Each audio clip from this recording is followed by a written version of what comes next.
Welcome, everyone. My name's Amy Coolidge, and I have the honor and the privilege of chairing the Arlington Democratic Committee. And the Arlington Democratic Committee are your sponsors here this evening, as well as some others who are listed in the program. But because we're sponsoring this, it means I get a few moments here at the mic to tell you a little bit about our work and who's doing it. And in a minute, I will get out of the way and let those who are here to speak and you're here to listen to speak.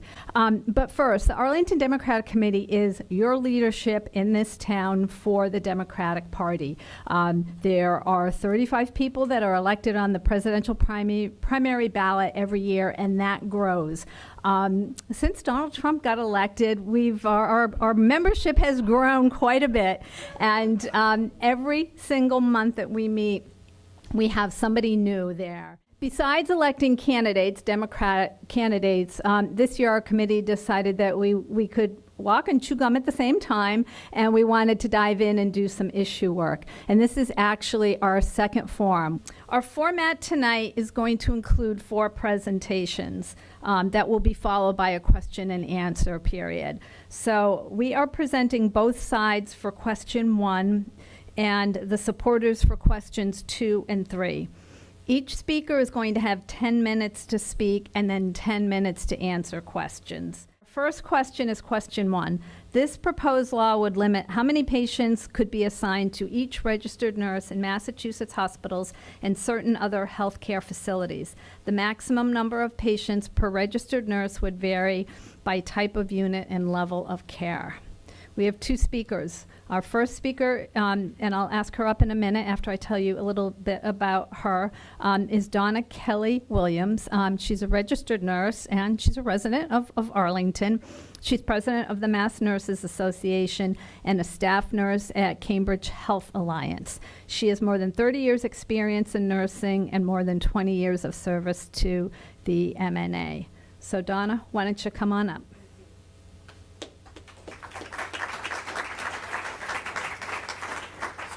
The down key. Down key, right. So, good evening, everyone, and thank you so much for this opportunity to come and talk to you about ballot question 1, which is about setting a safe limit to the number of patients that are assigned to a registered nurse at one time. And I can tell just by looking at the audience and having spoken to a few people while we were waiting to go on, there's no lack of confusion on this question. And unfortunately, the opposition, which are the hospital executives, have intended this to look more like a nurse against nurse fight, which it is not. This is hospital executives not looking out for patient safety, which is what this bill is all about. It is about setting a safe limit, a maximum limit to the number of patients that would be assigned to a registered nurse at one time when you are in the acute care setting of a hospital. If you're a patient going into the hospital today, you are sicker than any time in your life. Because if you need to see a physician or you just need a quick visit, you'd go to a minute clinic or you'd see a physician in the office. But if you're sick enough to get in the doors of a hospital and you're admitted, you're there because you need nursing care.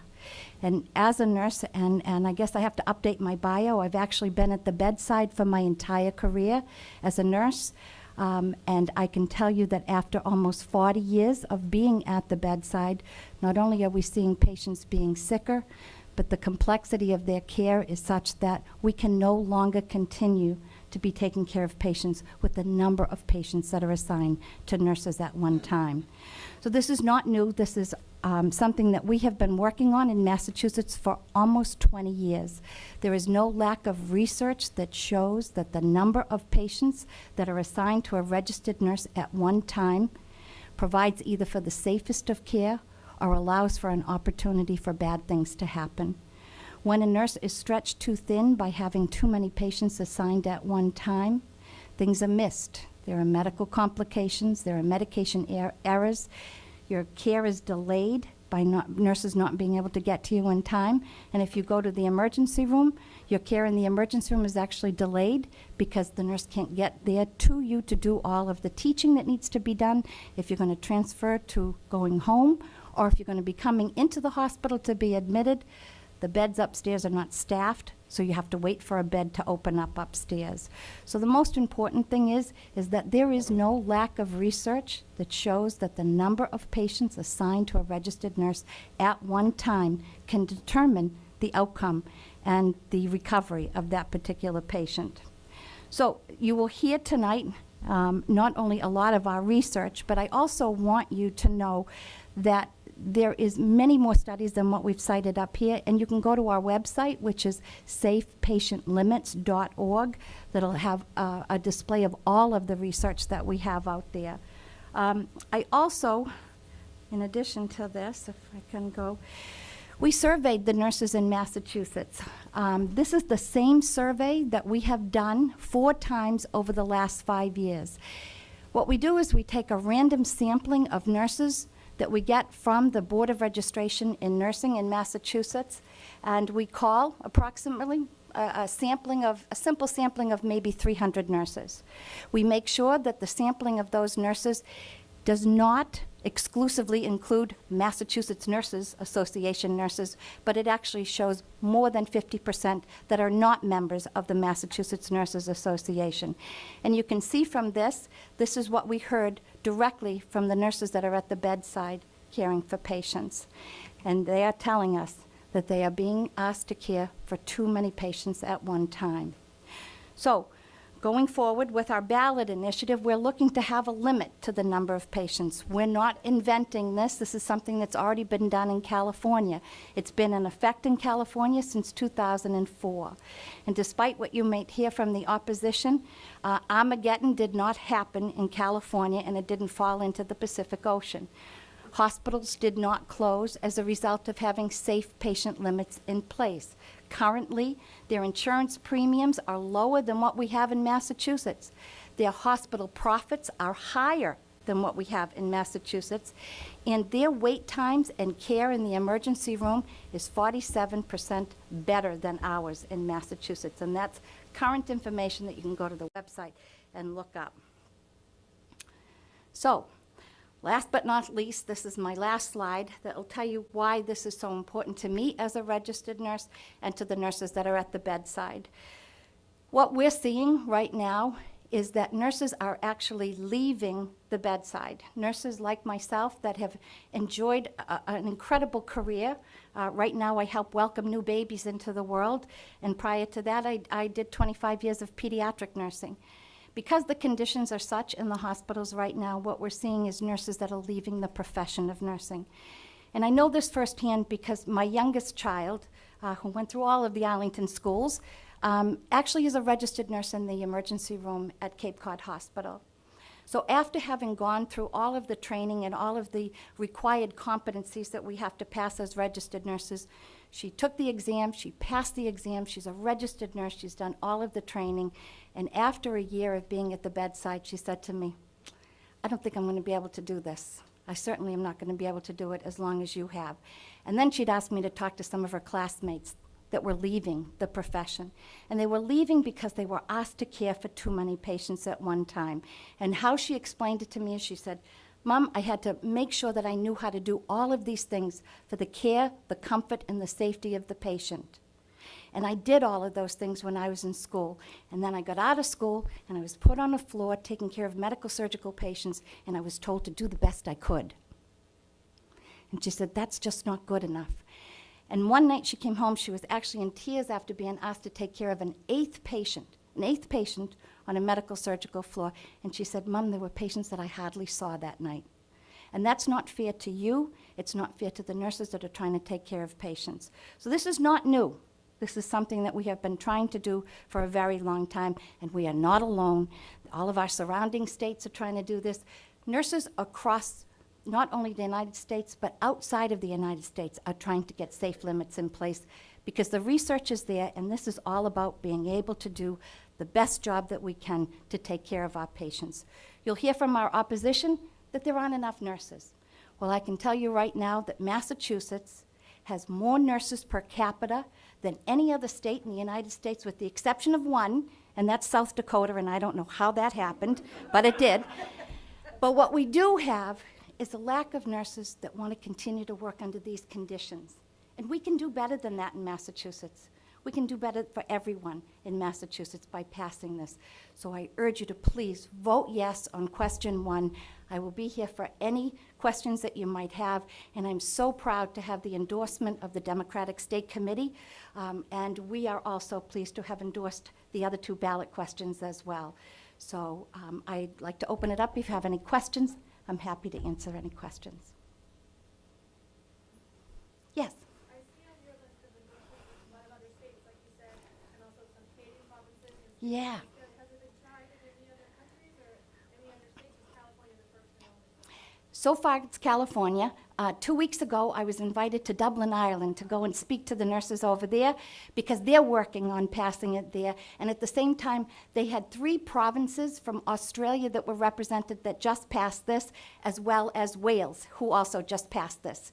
So we're all looking, we're all doing the same work, and we're using all of the research from our other countries that are also looking to do this to help us to do it the very best way that we can. I know that you guys have mentioned a lot of studies that prove the safe patient limits and about California. Can you point to a specific California study that shows pre-post differences and that patient outcomes improved? So I would like you to go to the website because there's no lack of them. And it's specific. You'll have to look a little bit to find a specific study that was done on a specific issue, Yeah. but the studies are absolutely there. And when Linda Aiken actually did the study for the medical surgical units, what she did was compare a state that had them and a state that didn't, and that's also on the website. But are there any studies that, I mean, so you can't tell me right now a citation that shows the pre-post differences? I could tell you many, but I think the best thing to do is to go to the website. Okay, thank you. Thank you. Hi, Hi. thanks so much for your presentation. I came in undecided on this issue, and I really want to hear both sides, but I thought what you said was really convincing and compelling. My question is, say someone is in favor of limits, and they Yeah. get that, but they don't know whether the particular limits being proposed are the right ones.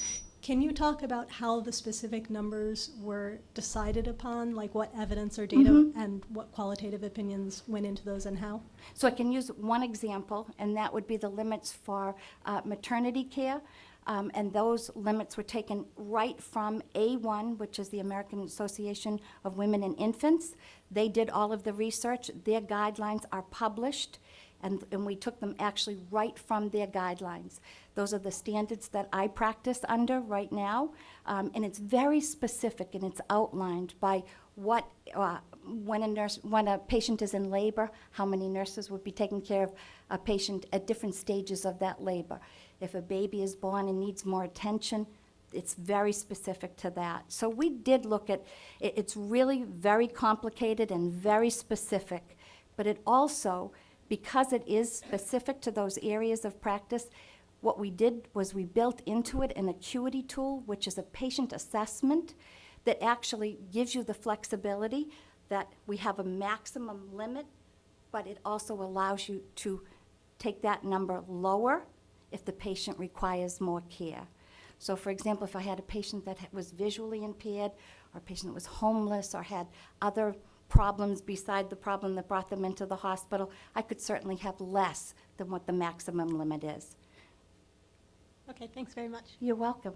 Relative to that answer, who would have the authority of changing the limit if it needed to be changed? Well, so these are the limits based on the current research right now. If we found research 5 years from now, if I'm still around, I'll be happy to work on it to make sure that we have the most current research in place to be able to take care of patients as safe as we possibly can.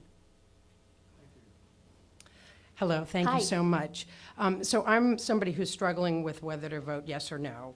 And I've heard you speak a couple of times, including on the record last weekend. And what I'm trying to understand, and I'm not a nurse, I'm not a professional, but I have done a lot of work with legislation, and I'm a town meeting member, so I know what it means to write something. Yeah. What's written in here is pretty stringent. There are 18 different staffing ratios. It requires for an implementation on January 1st. And I've heard you say that that you can extend that and that there's ways to change it.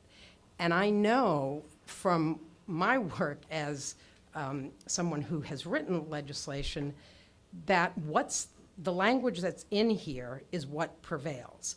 So I guess my question to you is, on what basis are you saying that these can be changed and they don't have to have this plan in place by January 1st from all the hospitals and all that? So I won't go into all of the details. We have a sheet that talks exactly about the implementation, the date that it's actually effective and what has to happen. In 2014, we passed a law for the intensive care units that there is now, that is the only unit that has a safe legal limit to the number of patients. After that law was passed, we had to sit down with the regulators. Hospitals had to develop their acuity tools. They had to be approved by the Department of Public Health. All of those things had to be in place. It took almost 2 years to implement all of that. The law goes into effect on January 1st, but that starts the process.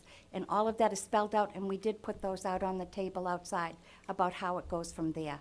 So I'm happy to look at that, and I didn't read that prior legislation, but I can tell you that I will have to vote no based on what I've read on this, unless there's some actual written documentation within this legislation or from the state that somehow says that these limits don't have to apply until some period in the future. Please So- take this document with you, and as someone that actually wrote the language, I was part of the committee that wrote this language, and I also was involved in the negotiation that took place for the intensive care unit law. I can tell you the process that was used for implementation. So it has to have a start date, and that start date is what is on this sheet. And I can tell you, the parties will come together for the next process. We'll have to sit down with the Health Policy Commission to work out how we move forward with getting the acuity tools not only in place, but have them approved and sent over to the Department of Public Health. So there's many steps involved. So the one sentence in here that also really bothers me, it says that you can't make any changes as, provided, I mean, you can make some changes, but provided that no such assignment shall result in a reduction in the staffing level of the healthcare workforce assigned to the facility's patients. So I think, again, the question becomes, you know, what happens in those situations when there aren't people there? So you can't rob Peter to pay Paul. You can't say, I'm gonna lay off this part of the team in order to make sure that's in place. And we learned that over time. And that's what we heard, not only in working through this, but talking to the legislature of how important that was. And to talk to nurses in many different areas. One of the things I didn't see up here was whether you're going to be tracking whether there would be any changes in the number of injuries to nurses. Oh, I'm happy to talk to that as well. In California, they have done extensive studies on that, and what they saw was a decrease in not only the number of injuries to the nurses and the staff, but to the patients as well. I'm also concerned about the nurses. We're really concerned about the nurses, and they did see a reduction in workplace injuries.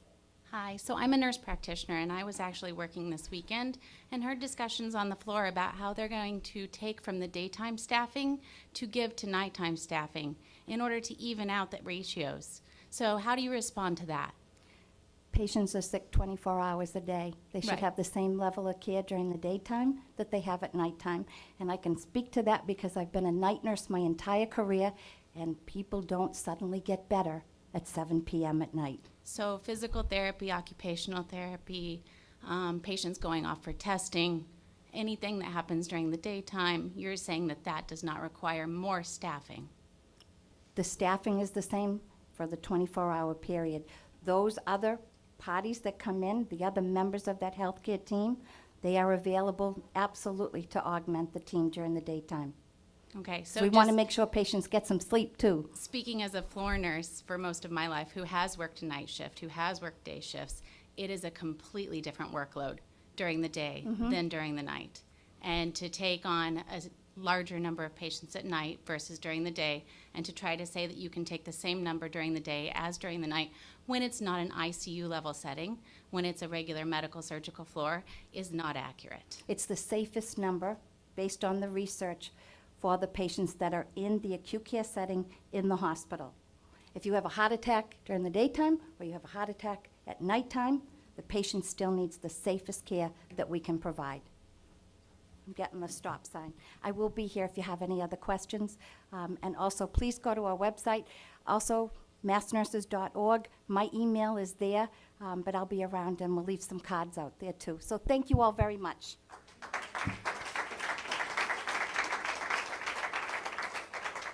Thank you, Donna. Now we'll hear from the other side, voting no on question one. We are going, on question one, yes.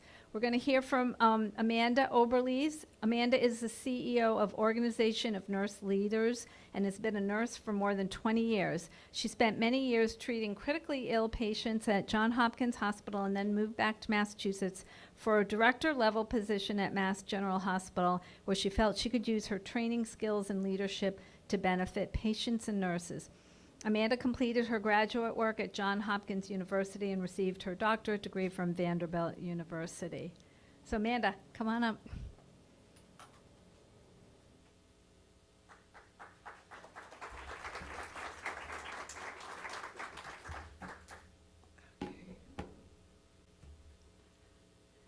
Okay, thank you, and thank you for the invite to the, thank you to the committee for the invite.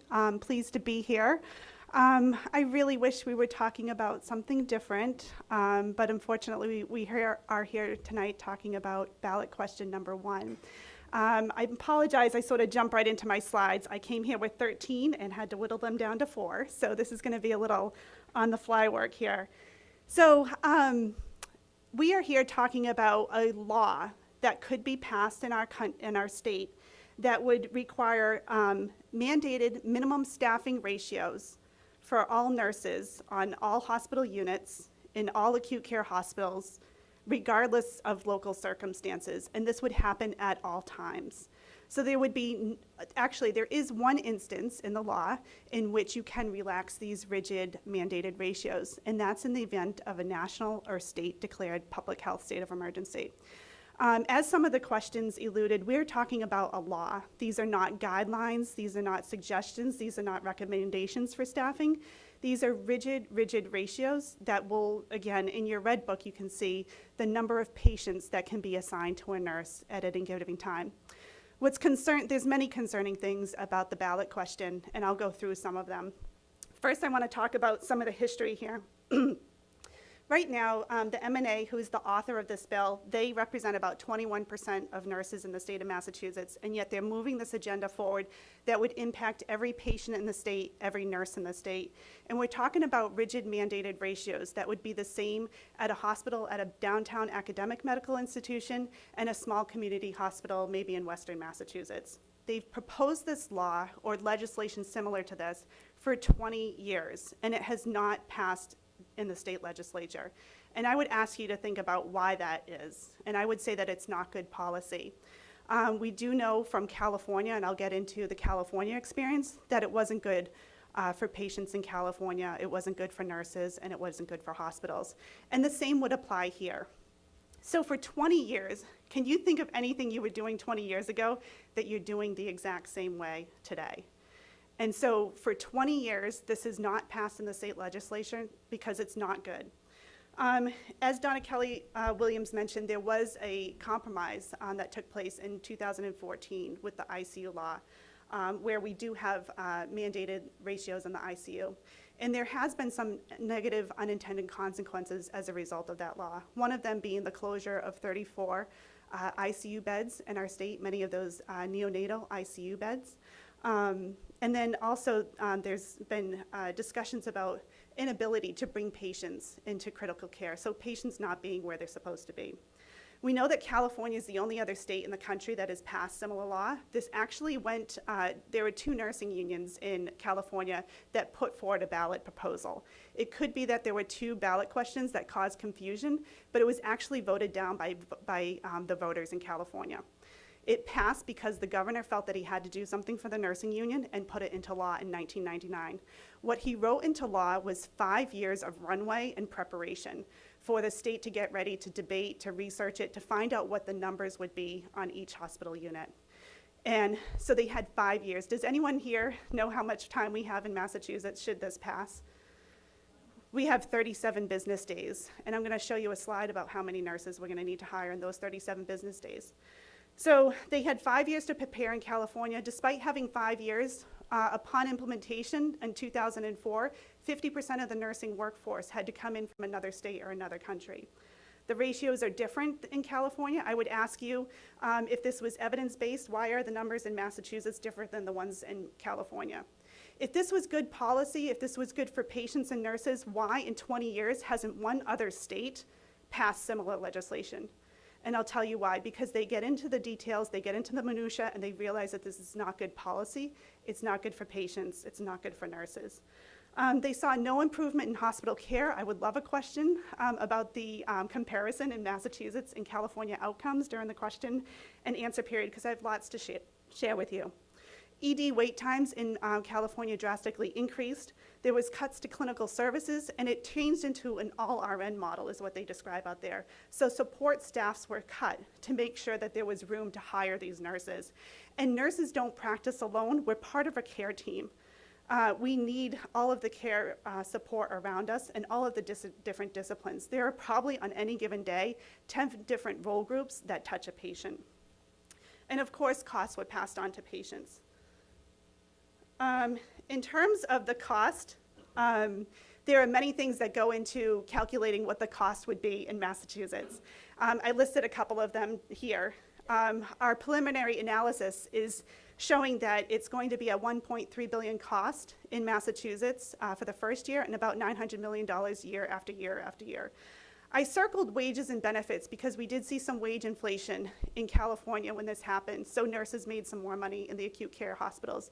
If this would happen here, it would be one part of an unraveling of our health care in Massachusetts. If we see wage inflation in acute care hospitals, that's going to pull nurses in critical areas where they are right now, in community care, providing care to the community.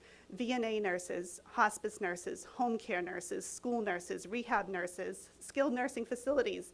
We don't need those nurses leaving where they are. They're very talented and needed exactly where they are, but this bill could pull them into acute care. For years, healthcare providers have been trying to move care into the community. We don't want patients in the hospital a minute longer than they need to be. We want patients home with their loved ones and their support, and this bill completely puts the focus back on acute care. We want to be community-driven, and we want care to the community. I put here the local costs because Mount Auburn Hospital is your local hospital here. They're expecting this to be a $13.18 million cost annually. In terms of the nurses that we're going to need in these 37 business days, it's about 6,000 nurses. And so what happens, again, I talked about the wage increase because we're all of a sudden going to have a massive demand for nurses and a huge shortage of nurses. Right now in Massachusetts, we have 1,200 nurse positions that we cannot fill. And now this is going to create a massive shortage overnight, about 5 times what we have right now. I agree with Donna Kelly Williams' statistic about nurses per capita in Massachusetts, except we are actually number 3 behind South Dakota and the District of Columbia. Does anyone want to hazard to guess where California is in that number? California is number 50 in terms of the nurses per capita. You can do a quick Google of staff nurses per capita per state.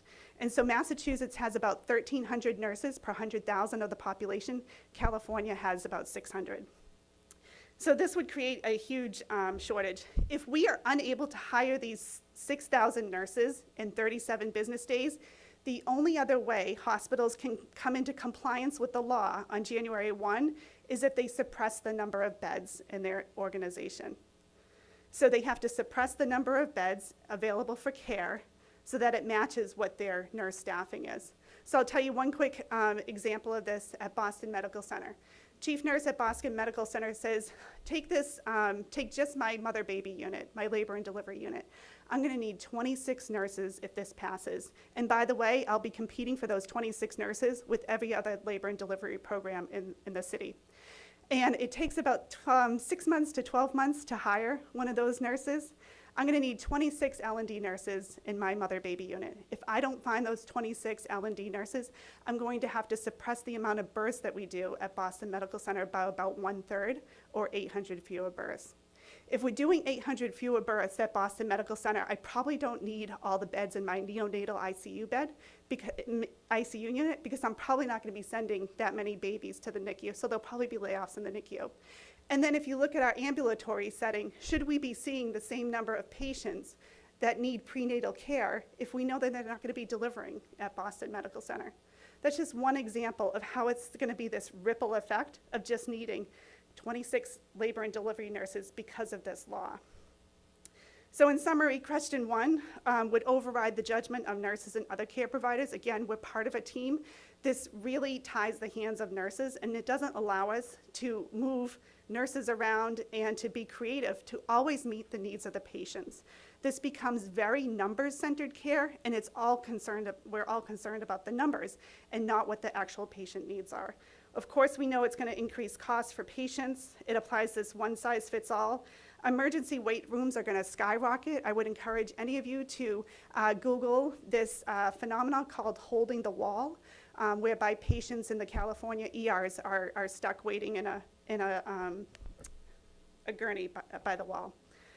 We talked about closing beds, hospitals, or entire units in our entire hospitals. And a recent study came out in August of 2018 stating that we could probably see a reduction in 1,000 behavioral health beds in Massachusetts if this passes. I'm one of those nurses that actually left the bedside partially due to staffing. I worked in the ER, I worked in med-surg, and it was very scary at times, the number of patients and their level of acuity. So my question is, in California, you said that it's actually a worse outcome as a result of the law. So my question is, can you cite specific studies where there are actually more medical errors as a result, more patient deaths as a result? Sure. Thank you. Yep. So in terms of the outcomes in California, people travel from all over the country, all over the world to receive care in Massachusetts. We have some of the best health care available. I did have a slide that shows Massachusetts outcomes versus California outcomes. And Massachusetts outperforms California in mortality, infections, patient safety, ER wait times, patient satisfaction, prevention and treatment, 30-day hospital mortality, infant mortality, hospital discharge instructions, hospital-centered care, and an overall leapfrog safety grade. I'll just show you one slide here about this organization Leapfrog that gives grades A, B, C, D, and F to hospitals throughout the country. Massachusetts has more hospitals operating at an A or B grade, and California has fewer hospitals at an A or B, and they even have some in a D or an F. So the care is definitely better in Massachusetts. If this doesn't pass, do you think that there's still a problem that needs to be solved? And if so, in other words, is it still true that there are conditions where there are too many patients per nurse, and what kinds of proposals does the no side offer in that case? How are we going to adjust this? There are pockets throughout the state that could use more nurses, definitely. I don't think that is the overwhelming majority. We have amazing patient outcomes, and that's how we look at our staffing. First and foremost, we want to know that our patients are receiving the best care. And if any of our metrics don't look great, we look at it and we say, wait, maybe we need more nurses here, maybe we need more supports. Sometimes it's not only nurses that we need. Sometimes we need more pharmacy technicians. And what this law does is it ties our hands and it makes everything about nurses, and it makes everything I understand about the law. I was just looking for some new thinking. The other question is that I've read in a number of authoritative sources over the years that in order for a hospital to make more money, they build a new building and they add a lot of beds, and then doctors refer more patients and it drives up medical costs. So the number of beds that you mentioned is not necessarily a good measure of what we really need in terms of medical care. And we have a medical system that's driven by profit and that kind of thing. And I'm wondering, when you said we're not going to have as many beds, do we really need those beds? And what's the deal with that? Yeah. Well, I would agree with Donna saying that patients are in the hospital because they're very, very ill. And so hospitals may be expanding beds because there's a need for those beds. Not necessarily. That's not what happens overall. What happened when this passed in California is that 36 hospitals closed. hospitals were more than twice as likely to close in California than they were in any other state that did not have this legislation. And there's research coming out in September of Well, 2000. I'm not necessarily speaking to the legislation, but I'll leave my question hanging in the air and let someone else ask. Thank you. Hi, I just have a quick question. There's been some discussion and talk about in terms of the flexibility that the health policy could have in terms of the implementation of the law. And I'm just reading from the Red Book right here, and the last sentence says, notwithstanding the terms of this or any other section of this act, the Health Policy Commission shall not promulgate any regulation that directly or indirectly permits any delay, temporary or permanent waiver or modification of the requirements set forth in these sections. I guess my question is there truly any flexibility with regards to the implementation of this law? What do you think? I would say no, and actually I have those very words highlighted right here in my copy of the bill. There's not to be any delay, just like you said, permanent or temporary. It is to go into effect in January 1st of 2019. What you'll be hearing the other side saying is that January 1st is only the time that you need a plan established, and that's clearly not written here. I think we need to be thinking about passing policy as it's written and not hoping that we can change it after the fact. There's a problem. I don't believe a referendum is a good way to solve that problem, but I don't see another way of solving that problem. Mm-hmm. And it just seems that after 20 years, there needs to be a solution. Mm-hmm. So I agree with you that we should not make these sort of policies at the ballot box. I think they're very complex and need a lot of thought. I will say there's a lot going on right now, but if this ballot were to pass, I don't know how we fix what the perceived problem is, or there being nurses that are saying that they're overworked and overburdened. I don't know how we fix that when our hands are tied, when we're closing hospitals, and that this bill far exceeds any margin that the collective hospitals. So let me give you an example. The American Nurses Association, which is for this, is putting forth legislation that looks at nurse staffing committees and making sure that nurses across the board have a say in how their units are staffed. There is no literature out there that says what the M&A is proposing is going to be better for patients. The patients you cannot find one article that says that rigid ratios are going to improve patient care. What the research does say is that healthy work environments are better for patients and better for nurses. And there are probably 10 different variables that roll up into a healthy work environment, including the leadership on the unit, what the staffing looks like, what kind of supports are there, what kind of technology they have, et cetera. So there are many things that go into looking at a healthy work environment. When you have those things in place, nurses are happy and patients do very, very well. Also, if you look at the higher percentage of nurses that are prepared at the baccalaureate level, there is a direct correlation to patient outcomes with something like that. So there are other things that we can do to improve the experience for the nurses, but this ballot is going to really devastate nursing. Thank you. So you made a claim about California hospitals. So I worked for years as a union rep in California hospitals representing non-RNs, where in the years since passage of this, which is 14 years, California's actually seen a very significant climb in non-RNs, not a cut to an all-RN staffing model. But my question to you is, you made a claim that I think is a little outlandish. You said that there were 36 hospitals that closed in California, and you made it sound as though there's any sort of a correlation that you can point to with any of those closures in the passage of this law, because I'm aware of exactly none. I'm aware of zero. And this has been an important question that people have looked at going into this. There are currently 341 hospitals in California, so I'm interested to know, where you just made a claim that there were 36 hospitals. Can you name one? I can give you a reference here. Happy. I have two references. One is embargoed until September of 2019 that shows a causal relationship between the nurse staffing law and ED and hospital closures. That's out of the University of Pennsylvania. Happy to share that reference with you. and then 34 hospitals have closed. This was 2016 data since the passage of the law. And hospitals in California were more than twice as likely to close than hospitals in other states where they didn't have this law. Amanda, thank you very much.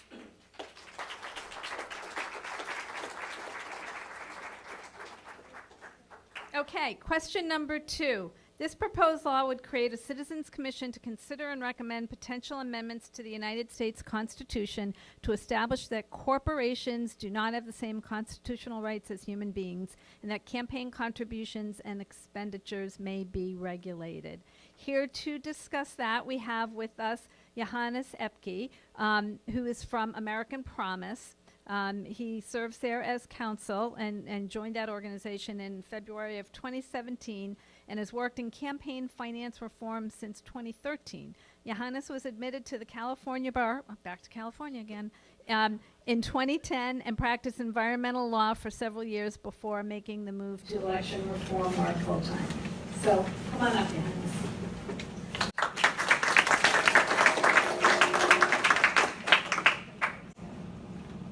I can say, fortunately, I have very little experience in California hospitals. I can't speak to the impact of the law.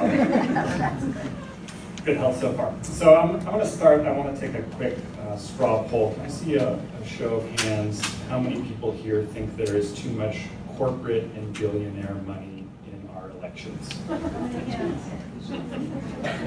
Thank you very much, Madam. No, really, I'm going to keep it pretty brief because I know that there is a lot of nuance to this question. It's pretty technical, and there are probably a lot of questions about some of the language. So I'll give a quick, brief presentation about what we're up to, and then save the rest of the time for questions if that sounds good. So, as Amy said, I'm Johannes Epke. I am counsel with American Promise. We are a national organization working to pass an amendment to the United States Constitution to say that money spent to influence elections is not free speech, and that corporations don't have the same rights as living, breathing human beings. We just happen to be based here in Massachusetts, which is why I have the pleasure of joining you today. It seems like there's not very much disagreement about the problem, and so I'm going to talk a little bit about the solution before turning to what question 2 actually does. So the reason that we need an amendment to the Constitution, which is a really big political lift, to address this issue of money in politics is because the Supreme Court has taken that question out of the hands of Congress. Congress used to be able to pass laws saying that dark money groups couldn't anonymously spend millions of dollars to influence an election.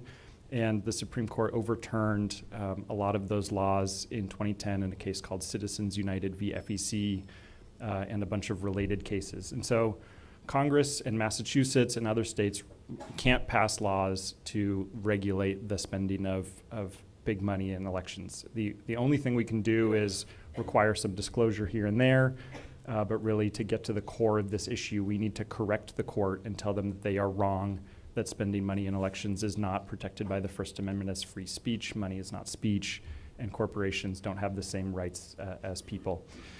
So that's the amendment that we are pushing, and what we're doing here in Massachusetts is we're setting up a citizens commission building on what the state legislature did here in 2012. They passed a resolution calling for the amendment, urging the congressional delegation, the members of Congress from Massachusetts, to support that amendment. And many of them have. And since then, we haven't seen a lot of activity, a lot of movement on the issue. And so what we're trying to do here is to re-engage our congressional delegation in that conversation. What are you guys doing about this? How are we pushing this forward? And so the charge of the commission is to investigate, to take testimony, and to report on what exactly that amendment should do. One of the problems we see in Congress right now is that there are actually 8 different constitutional amendments proposed to address this issue. And they all have slightly different language, and a lot of it is nuanced. But as you can probably imagine, nuance when it comes to a constitutional amendment is a really big deal. One little comma here, a word there, has huge impacts, and we don't want to let the court and these big dark money groups to find a loophole and sort of wiggle out of this. We really need to get this right. And so what we're doing here in Massachusetts is taking the lead on examining the impacts of the various versions in Congress, the various language options, and do a deep dive on that and make recommendations to the congressional delegation on which amendments to support, which to push forward, and to get their colleagues to support. So some of the specifics about how the commission works: the law would go into effect on January 1st, and the world is not going to explode if that happens. There's then a time period for the state to set up a website so that citizens can apply to be on this commission. It's a 15-member, all-volunteer commission. Everybody is unpaid. People have to apply to a publicly available website. Everybody has to state their qualifications, their interest, and their support for the amendment to apply. And then there are 5 appointers who each get 3 appointments to the commission. It's the governor, the secretary of the Commonwealth, the attorney general, speaker of the House, and president of the Senate are the 5 appointers. And we've been in touch with the current 5, and they're all prepared to do that duty and support this commission.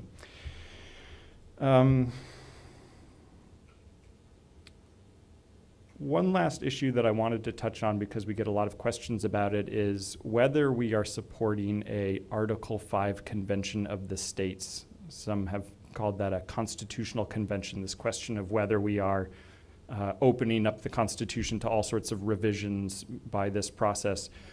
And that's not what we're doing here. There are 2 paths to amend the Constitution. Either one is through Congress, so 2/3 of both houses of Congress have to propose an amendment, and then 3/4 of the states have to ratify it. That's how all 27 of the amendments that we have so far have been proposed and ratified. There is an alternate way where if enough states, if 2/3 of states call for a convention to propose amendments, then any amendment coming out of there would have to be ratified by 3/4 of the states.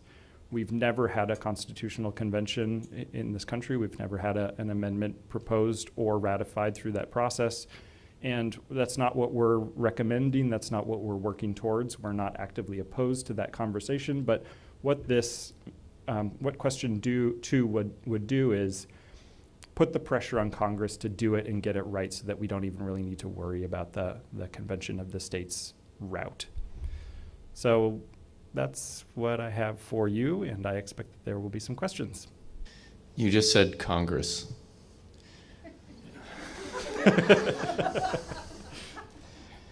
From what I can tell, over the last 40 years, partisanship levels in Congress have become increasingly polarized. No matter which party is in control or who's in control of the White House or what have you, this is a long-term systemic issue. I am curious how it is that a major change to something already decided by the Supreme Court, are there other alternatives if we get to the point where it seems clear that Congress is, what do we call it, the roadblock, the paralysis, there we go, is intractable? How are we going to deal with this issue if we cannot find a way to have Congress be the tool that is ultimately going to make this change? Take my question off the air. That's a great question. I don't pretend that question 2 is the answer to all of our problems with elections. I think that it would help if we could get money out of politics. I think that the towing the party line, the ability for the parties to crack that whip and get their membership to fall in line, is in part because they are the gatekeepers of the big money necessary to get elected. If we could put regulations on how much money it takes to get elected, then individual candidates could vary a little bit in their stance from the party, and they wouldn't get threatened with a primary challenger. There would be a lot more flexibility and ability for candidates to vote their conscience rather than toe that party line. And you said 40 years, and I think that it's interesting that there's a correlation in my head to a precursor to the Citizens United case was a case decided in 1976, Buckley v. Vallejo. And that's when the money in politics really started ramping up And I think a lot of people see a correlation between the dysfunction in our government and our elections and the amount of money that started to creep in right around then. I have a question, which is there any legal alternative at the Supreme Court to challenge the idea that corporations are not people, since that original so-called law was a mistake? Yeah, some folks have proposed that we just need a better case in front of the Supreme Court to overturn Citizens United and correct those mistakes and problems. And I would say that I have diminishing faith in the court to do something right, given the current composition and likely future composition of the court. We need this faster than we can retake the court. Is it possible for the Commonwealth or any other state to do something similar to this without having a nationwide constitutional amendment approved? I mean, is there any way that we in Massachusetts can act, even if it's just for state offices, even if it doesn't include congressional representatives who are going to Washington, or even if it does or does not include local town and city elections? Is that a possibility? Unfortunately not. The federal constitution preempts any state laws in the campaign finance realm, and a lot of states looked at that. So after Citizens United struck down the federal campaign scheme, a lot of states essentially did away with their campaign finance regulations, knowing that they would be invalidated. A few states stood strong. So Montana in 1912 passed their Corrupt Practices Act because of the big corporate money, the mining money it was in Montana. And they declined to abolish that law. They didn't get rid of it, and they took it all the way to the Supreme Court.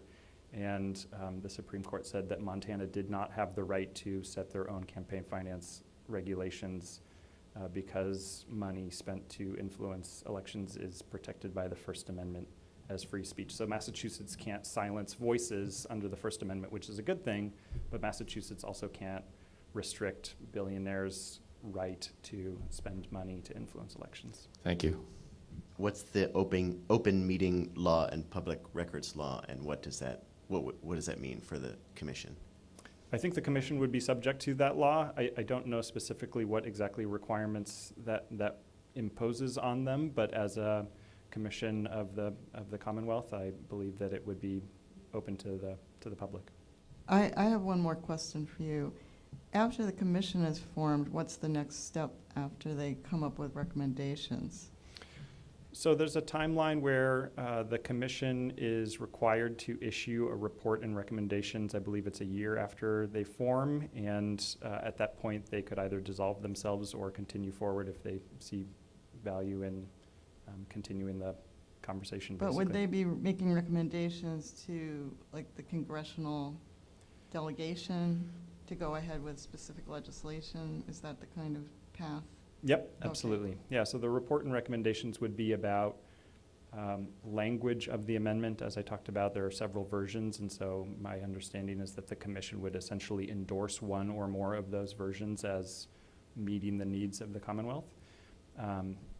If circumstances changed thereafter, a new amendment proposal was introduced or something like that, they could continue on convening, is my understanding. Thank you all. Thank you, Johannes. Okay, our final question, question 3.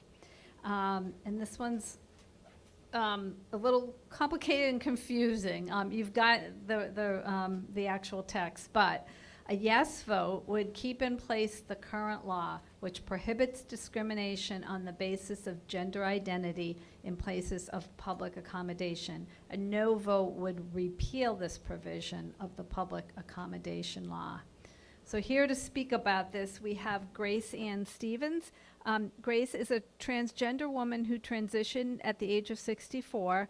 She is a father of 3, grandparent of 2, advocate and author of No, Maybe, Yes, Living My Truth, great title, a story about her transition.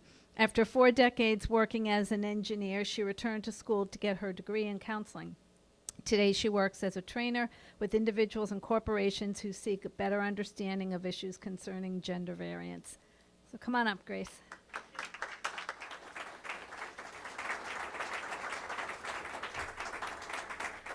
Thank you so much for inviting me. I have a few questions for you first, so we'll start backwards. How many people know someone that's transgender? Okay, your hands go down. How many people do not know someone that's transgender? You do now. And I'll be here if you want to ask me any questions, and I hope I'm not scary. How many people do not know anything about question 3? I'm going to talk anyway. Has anyone here ever been scared? Yeah, I have. When I was young, or more accurately, when I was a young boy, there was so much to be afraid of. You know, the boogeyman, the monster under the bed, and all of those things that go bump in the night. However, as I grew up, I learned that there was a difference between things that are not real, that I may have been afraid of, and the things that are very real, that require action, either to conquer or eliminate the source of my fears. Today I'm here to share with you some information about ballot question number 3, which is a question that, although many people think is complicated, it's really quite simple. Question 3 is simply asking you if you agree with the existing law that supports transgender anti-discrimination. If you believe that all people need to be free from discrimination, I ask you to vote yes on 3 to keep our present law and protections in place. It really is that simple. Let me go back and talk about fear and being afraid. It seems that people who are opposed to keeping the existing law are creating ads and pamphlets that are trying to scare you and telling you that you should be afraid. Yes, they're sowing fear, and they will say just about anything, no matter how far it is from the truth, to scare you. As I said above, one of the major tasks in growing up is to become willing and able to understand which fears are real and which are fake. The fears the opposition is waving in your face are not real fears, not a single one of them. Let's see about this. First, the existing law is called an Act Relative to Transgender Anti-Discrimination. The opposition in all their ads and pamphlets call it the Bathroom and Locker Room Bill. They're lying from the start. The truth is also quite simple. The law is not about bathrooms. It's not about bedrooms. It's about living room, the right for each person to live freely and express their true selves wherever they go. The present law prevents businesses from discriminating and harassing transgender and gender variant people in public spaces, in stores, parks, movie theaters, restaurants, and even hospitals. That's why it's important to vote yes on 3, to keep people like me safe wherever we go. The opposition's main argument with the present law is that it gives men the right to dress as women, to go into women's bathrooms for the express purpose of perpetrating a crime. They want you to be afraid of this happening. Once again, this argument is exactly like my old fears of the boogeyman or the monster under the bed. It has no truth or facts to back it up. The reality is that since the present law took effect on 10/1/16, 2 years and 1 day ago, there has been no increased incidence of any of the events the opposition wants you to be afraid of in Massachusetts. In fact, most law enforcement organizations, including the Massachusetts Chiefs of Police Association and many cities and towns' chiefs of police, support the Yes on 3 campaign, as they are fully aware that it is our transgender community who is more at risk of violence perpetrated on them than any other illegal acts taking place.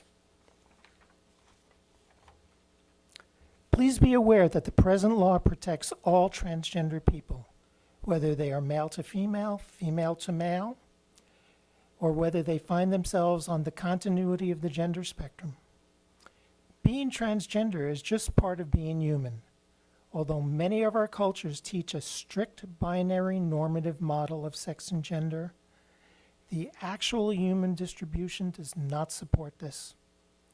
When a culture tries to enforce the binary, it becomes scary and often dangerous if one does not fit within that model. When we talk about fear, it is this minority population that lives in fear of living their true lives. They fear abandonment, loss of friends, family, and jobs. They also fear violence against them, and this is shown with the many statistics that you can find. You may have heard that in repeated studies and surveys of trans people, there is a reported attempted suicide rate exceeding 40%. Every time I say this, I shudder, and I cannot believe it. But this shows where the fear is and who is truly at risk. Now, I understand that fear is a terrible taskmaster. When afraid, we're running on our stress hormones and ready to fight or flight or freeze. Over the years, I've learned and taught about stress and stress reduction. The best definition of stress that I know is that stress is the perception of a physical or psychological threat to one's well-being and the perception that one's resources are inadequate to deal with the perceived threat. What this teaches us is that stress is a perception rather than a reality. And once we learn about what is really present and how we can deal with it, the stress can be reduced and removed. The fears the opposition are sowing are not real. They are pushing false perceptions that have no basis in fact. My hope is that once you understand it, you will not be afraid or swayed by their empty arguments. You will see ads and pamphlets, but after listening to me here, you will know better and be better able to see what the truth is and who is at real risk here. The honest truth is that transgender people are not a threat to anyone. They are just people who are trying to live their very best and most authentic life. How could anyone want to tell them they cannot do that? Or vote to take away their rights to do so? I, for one, say that only a vote of yes on 3 can prevent that from happening. I'm going to leave you with 3 simple takeaways that I call the ABCs of yes on 3. A, all men are created equal. B, believe, and I'm using that as a verb, believe that each person has the right to live their truth. And C, especially when you go vote, C, choose love over fear. Please vote yes on 3.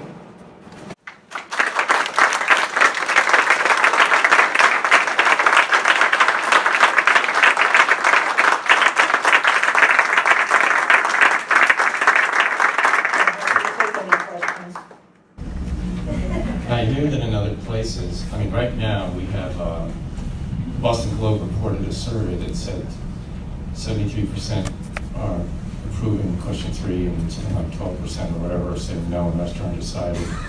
And yet we've seen this before in other places where it looked really good for a while, and then suddenly at the last couple of weeks, the blitzkrieg by the opposition actually caused the measure to pass by a very slim margin or actually to fail. What can we do about that? So today I told you about fear. So what the opposition is doing is They've already got the ads on TV. There'll be more and more ads on TV that will be trying to make you afraid of men dressed as women in bathrooms. No, they don't talk about transgender men, going into men's rooms, but they're very focused on one thing. The true fact is, if you understand that you can conquer that fear and tell your friends what it is. One thing that I put out is friends, make sure friends vote yes on 3. Yes. What you learn here, the biggest thing, most important thing you can do is share with everyone you know what is the real question. This is a civil rights bill, pure and simple.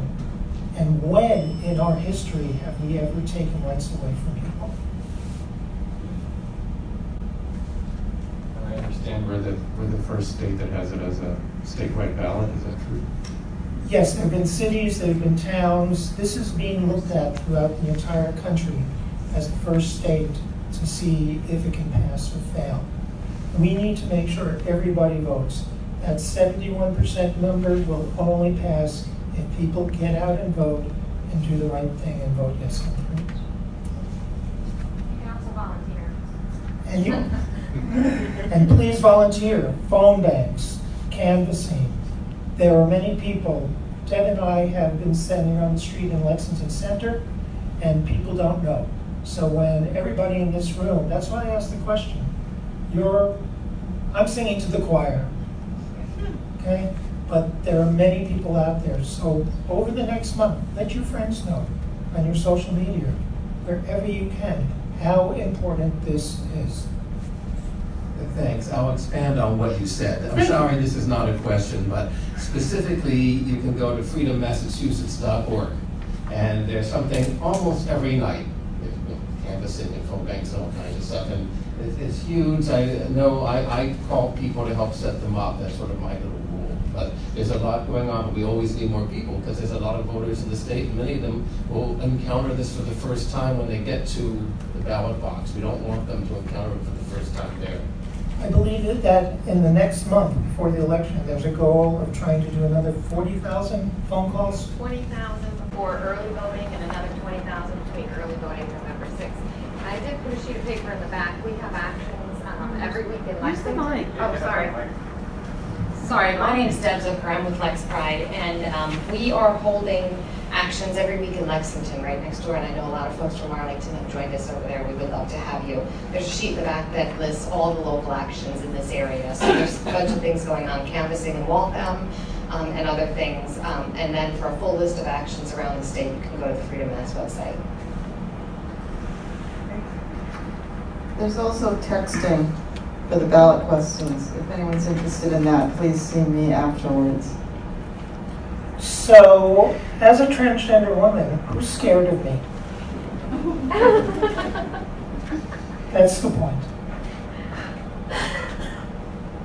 Any other questions? I'm happy to talk to people if they'd like. How do I get a yard sign? So I'll tell you what the yard signs.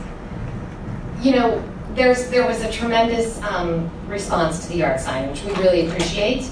We were able to get more than the allotment that was originally allotted for this area because we got them quickly, but they're almost out of yard signs and they're trying to get them into all parts of the state. But what I will tell you is if you go to Freedom Mass website, on the very left-hand button, if you go down to resources, you'll find documents that are downloadable, and you can download you can download a PDF that you can print at your house and put it up in your window. You can put it up on your car. You can hang it on your desk at work. And if everybody would do that, that would be really helpful as well. So we could get those signs everywhere. You could just do it on your own. Thank you. And Deb, I'm going to share that if you go to Facebook and Lexington Pride, we are continuously putting up information, pictures. I do a lot of posters. Feel free to borrow, steal, whatever you need. Any other questions? I guess not.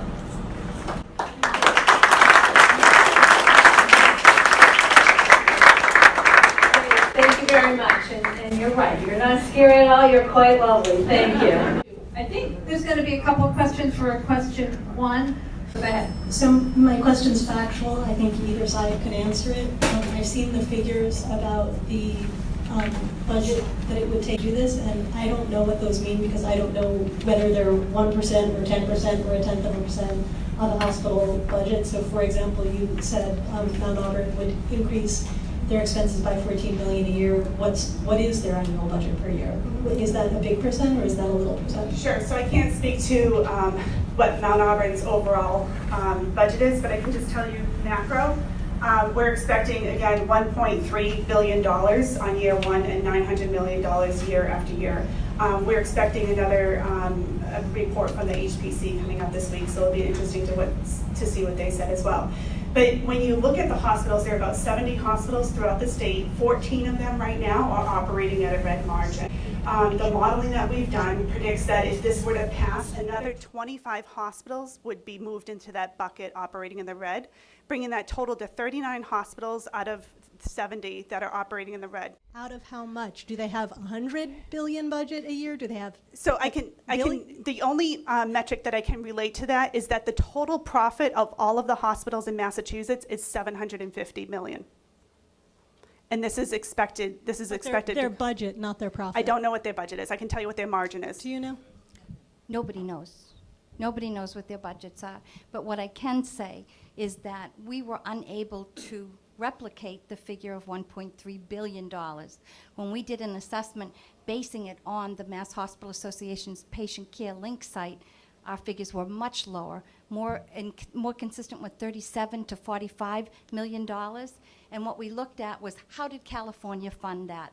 And what they did was there was a reduction in their executive and director levels of care so that more of the resources, which hospitals decide where they're going to spend their resources, when more of those resources were shifted to the patient, you only needed 3% of their current budget to meet half of that amount when we did our analysis. So there is an independent research that's going to be done now, and I don't think either one of us are ever going to agree on the actual amount. But the most important thing here is, do you want your nurse taking care of 4 patients or 10 patients if you're the patient? So that's what it comes down to. Hi, this is more for Amanda, really. I just want to say that I'm a nurse who's going to be voting yes, because I live this nightmare every time I go to work. Every time I go to work, my license is in jeopardy. I am taking care of too many patients. I work on a busy hem-onc bone marrow transplant floor. Our staffing has been cut. In the last year and a half, we have had more falls, chemo spills, with patients being upset about how much of my chemo did I just lose on the floor. I've been in an example of one of my assignments recently was I was in charge with an orientee with 3 patients with 2 other orientees on the floor that were matched up with 2 other nurses, which left us with only 1 free unprecepted nurse. And then we had 2 discharges and an admission that was coming in that the one nurse couldn't take because she had a very sick patient that the family came in and became very upset and they needed their time. So I ended up taking on the admission, which was my 4th patient, because when you have an orientee, your 3 patients are really yours. And so I guess when I hear a lot about numbers and I hear about what it would cost and things like that, I can say that at least, and I know that not every hospital has the same capabilities, don't get me wrong. However, 2 things come to mind. One is that the hospital I work at recently just hired 70 nurses in 3 months to open up 2 new pods, 35-bed pod. Our nighttime staff has been cut to new nurses or very inexperienced nurses with no charge nurses that have to be taken from other floors. And that's when a lot of our falls have happened, because the nurses can't get to those rooms to help the elderly people who need help. And I guess when I hear about this, I have never, in my 30 years as a nurse, and I trained at Northeastern, for those of you who remember Sims Hospital, I was a 14-year-old candy striper. That's how I started. Does anybody recognize me? No. Worked at Park Ave Nursing Home for 6.5 years. Worked at Park Circle Nursing Home when it was there by the water tower before it was 2 homes now. If it's your loved one that doesn't have the nurse available for when they need it, and they fall, or they code, or as my godfather was found on the floor with a blood sugar of 30, and nobody knew how long he'd been lying there at Leahy Clinic. So you talk about money, but when you have things like this happen, what's the cost to you? When you've got to take care of your now elderly mom who fell trying to get out of bed because her light couldn't get answered, because maybe I was off doing something else, and so was everybody else for the few that we had on the floor. She's now broken her hip. So what's that going to cost her and her family in time, in lost work, in rehab placement, maybe having to end up in a nursing home? Maybe she broke that hip and then ended up with a fat emboli that shot to her heart or to her lungs. And so when it comes to my question is, do you have a slide that says how much it would cost a family or a person because their nurse couldn't be there? And do you have any answers to that? So I'm sorry, what's your name? Michelle. Michelle. So I hear your experience. There is not a administrator or nurse leader that I know that doesn't obsess about the patient's experience, their safety, and their quality, and also that of their entire staff. So I hear what you're saying. What I'm fearful of is that nurses are going to think that this is the cavalry coming, and that if this passes, they're going to have more time with their patients. And I would say that that is not going to happen. So if I have 7 patients on days like they do at Milton Hospital, and it goes down to 4, you don't think I'm not going to have a little bit more time so that Mrs. Smith doesn't fall out of bed? I don't, and if I could finish my Yes, I'm response, sorry. I'd love to, I'm sorry. tell you why I don't think that's going to happen. So I like to assume positive intent, and I do want to think that the M&A thinks that this is the right thing to do. It's not the right thing to do by patients, and it's certainly not the right thing to do by nurses. When you talk about increasing staff, if you want to increase nursing hours, that's one thing. When you talk about mandates and rigid ratios, it ties the hands of nurses, and then it becomes a patient care and quality issue. So for example, administrators are going to be having to think of very, very difficult decisions in those 37 business days before this goes into effect.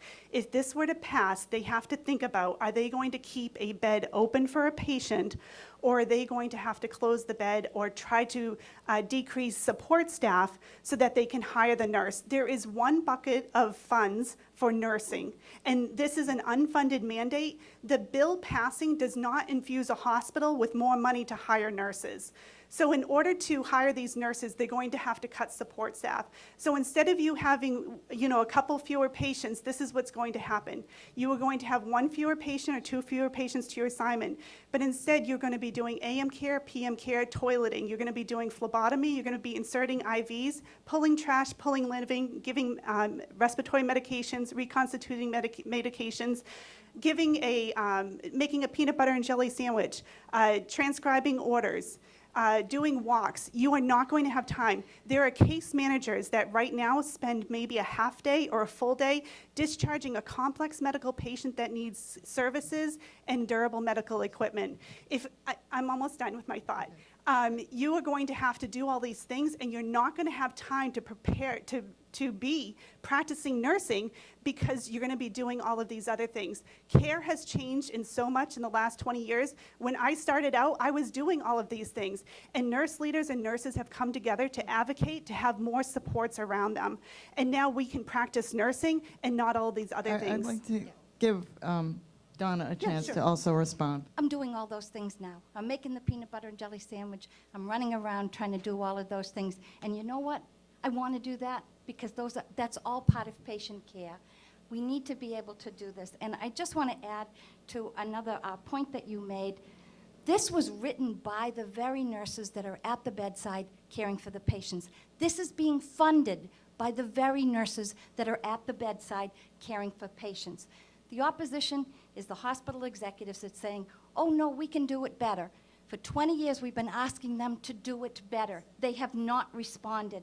We have done everything that they asked us to do. We sat on the committees. We negotiated it into contracts. We are now at the point where this needs to be done into law so that every single patient in every single hospital has the absolute safest care that we can possibly give. And hospital executives will need to make the right choice that the patient is the center of everyone and everyone's budget. So I'll just say in 20 years, you haven't modified the wording. And for this to go into a law, this would be in law in I would like to perpetuity. get to one more question. Yeah.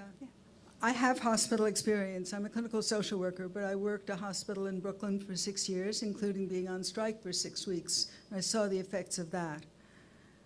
Every nurse I've spoken to in the last 10 years has spoken about the case overload. If this question were solved at any other level, we wouldn't need a ballot question. You've had plenty of time. When administrators stop having to have exorbitant salaries and hiding their budgets and putting all sorts of money into new equipment and all sorts of other stuff, and really looked at staffing levels, really looked at the quality of life so they could maintain and retain their capable nurses, we wouldn't need this. Mhm. This is not nobody's favorite way to go. So Deb, Clearly. So please, I really question a lot of your figures because it's very easy to throw out figures and say, oh, well, there's a study. So it doesn't compute for me. Plus, when you're talking about 2 different states, if we don't have the figures about how many hospitals or how many situations there were before all of this happened and compare that with realities in Massachusetts, this is playing statistics. So thank you for your efforts. Thank you very much. I hope very much that this succeeds. As do I. Thank you very much. My question is for you because it seems that you both had a different Figure?